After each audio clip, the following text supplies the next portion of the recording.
Restoring sending privileges on Wise can be a straightforward process if you follow the right steps. Here is a guide to help you navigate through it. Step 1. Log into your Wise account.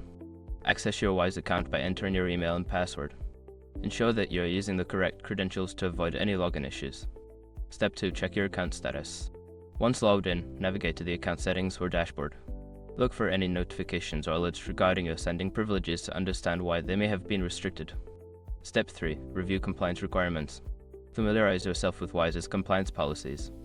Ensure that you meet all necessary requirements, such as verifying your identity or providing additional documentation to restore your sending privileges. Step 4. Submit required documentation. If prompted, submit any required documents through the Wise platform. This may include identification, proof of address, or other relevant information that supports your account's compliance. Step 5. Contact customer support. If your sending privileges are still not restored, reach out to Wise customer support for assistance. Provide them with details about your account and any steps you have already taken to expedite the process. By following these steps, you should be able to restore your sending privileges on Wise. If you encounter any issues, don't hesitate to seek further assistance from the support team.